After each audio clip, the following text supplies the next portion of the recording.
Адам баласыны жакшы жолдан жаман жолго адаштырган дагы, жакшы күндөн жаман күнгө өткөргөн дагы, жакшы турмуштан жаман турмушка оодарган дагы бул чөйрө болот экен.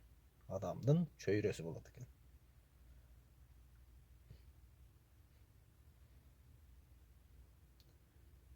Чөйрөбүз кандай болсо, биз дагы ошондой болуп жашай берет экенбиз. Чөйрө бул ким? Чөйрө бул өзүбүздүн эле айланабыздагы адамдар. Чөйрө бир адамдан башталат. Өзүбүздүн жакын досубуз болобу, же жакын сырдашкан бир көңүл жакын адамыбыз болобу, же чогуу иштешкен коллегабыз болобу, эгерде студент болгон болсок, курсташтарыбыз болобу,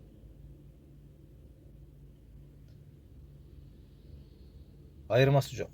Ошол өзүбүздүн айланабыздагы жүргөн, дайыма чогуу жүргөн жакын адамдарыбызды чөйрө деп эсептейт экенбиз. Биз адам баласы боштондукка чыккандан кийин эң зарылы ушул чөйрөнү карап, анан кадам ташташыбыз керек.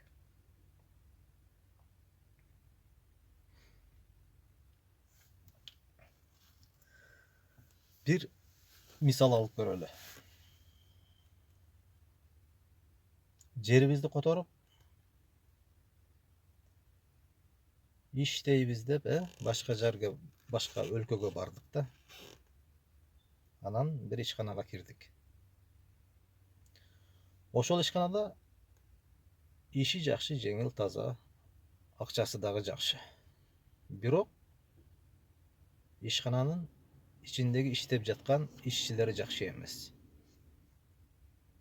Же мусулман эмес, Биз мусулманбыз, Кудайга шүгүр.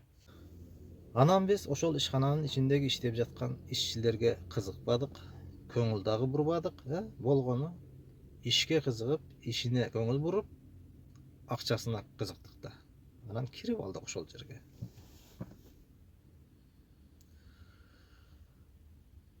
Ошондой жерде иштеген болсок, иштеп жүрүп акырындан барып, билинбестен өзүбүзгө сезбеген абалда, өзүбүз сезбеген абалда ыйманыбыздан чыгып калышыбыз мүмкүн. Эмне үчүн?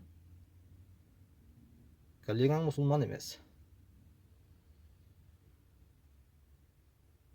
Алар биздин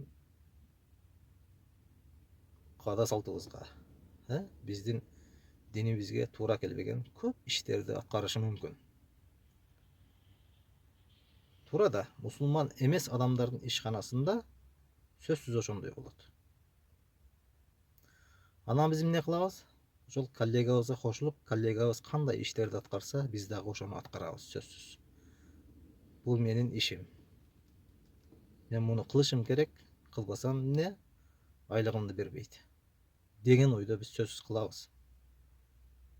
Эгер өзүбүз такыба адам болсок дагы да.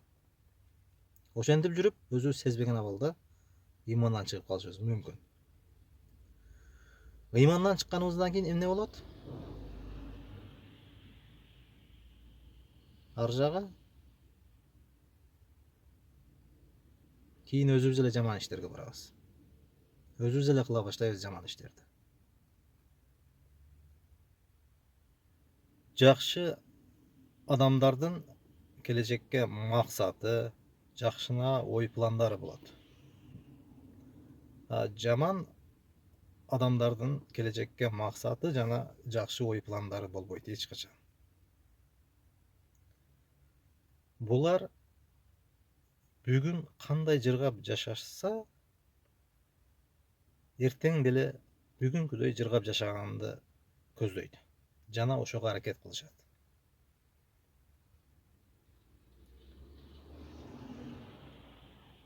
Жаман адамдар дайыма эмне кылат булар? Бұлар өздерінің напсиси қалағанды ғана қылышады. Жақсы адамдар напсиси қалағанды қылбайды. Бұлар өздерінің напсисіменен күреседі. Бұлар қайтып. Адамның напсиси ешқашан жақсы іштерді қыл демейді да. Ешқашан жақсы жолдарға алып бармайды. Барыңыз білесіз. Адамның напсиси нелерді ғана қалайды. Ошол үчүн чөйрөң жаман болгон болсо, демек ошол жаман чөйрөдө ошол келечекке үмүтү жок, жакшы ой максаттары жок жаман адамдар болгон болот. Сен эгер жакшы адам болуп туруп ошол адамдарга кошулуп алган болсоң, сенин дагы жанагы жакшы ой максаттарың жок болуп кетет. Сен дагы күнүмдүк жашап каласың ошолорго окшоп. Напсиңди кой бересиң, мындайча айтканда.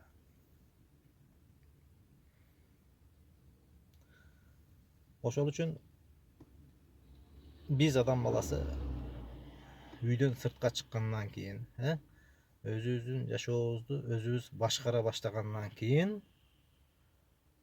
биринчи учурда сөзсүз чөйрөгө көңүл бурушубуз керек.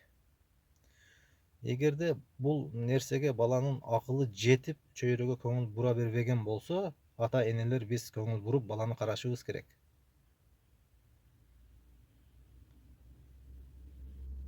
Бул ата эненин милдети.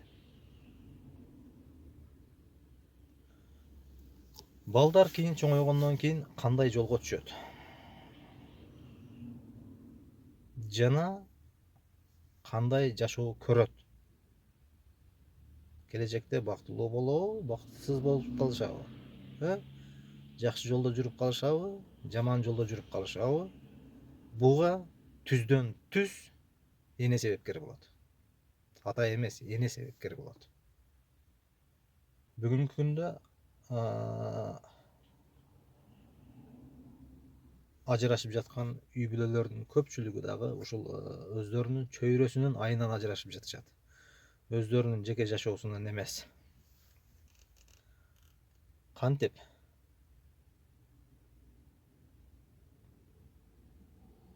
Туура эмес адамдарды тандап алып, булар эмне кылат? Ошол адамдардан акыл сурайт. Өздөрүнүн ата энеси турса, өздөрүнүн бир туугандары турса, ошолордон акыл сурабайт дагы. Булар көчөдөгү каяктагы баягы чала психолог болуп көрүнгөндөрдөн, азыр ким көбөйдү?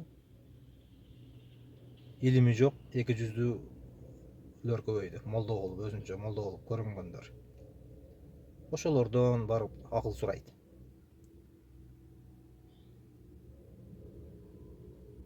Олар эмне кылат? Олар ажыраш дейт да. Олар сенин жашооңду өздөрүнүн жашоого салыштырат. Олар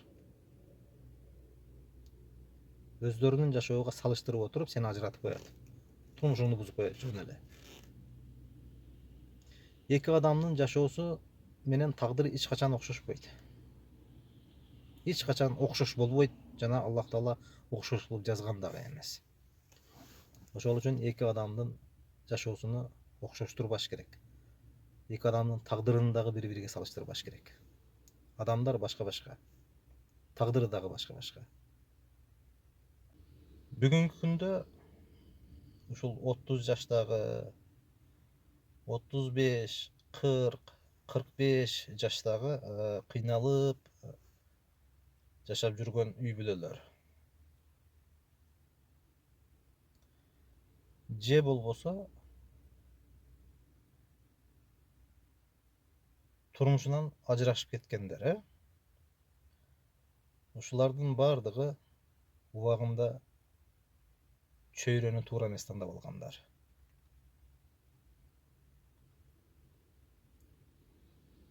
Ушулардын баарына убагында энеси туура эмес тарбия бергендер.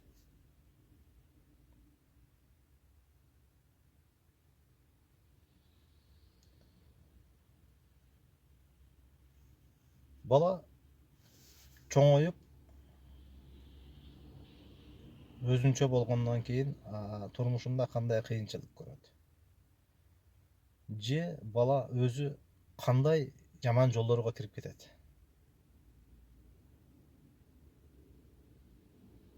Ата эне күнөөнү ошол баланын өзүнөн издеп калат экен. Ошол убакта. Туура, баланын өзүндө дагы бар күнөө. Баланын өзүндө кандай күнөө бар? Убагында толук тарбия алган эмес. Жаш кезинде. Баланын өзүндө ошол күнөө бар. Андан башка күнөө жок баланын өзүндө.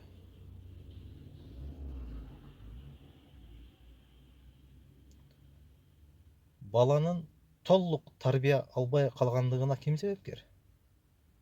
Албетте энеси себепкер болот, атасы эмес. Балдардын бактысыз болуп калышына дагы, балдардын бактысыз болуп калышына дагы энеси себепкер болот. Бул тууралуу кийинки видеолорубузда кеңири токтолобуз.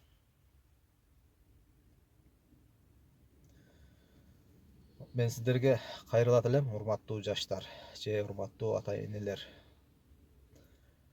Балдарыбыз кандай жерлерде жүрбөсүн, же өзүбүз кандай жерлерде жүрбөйлү, сөзсүз чөйрөгө көңүл бурайлы.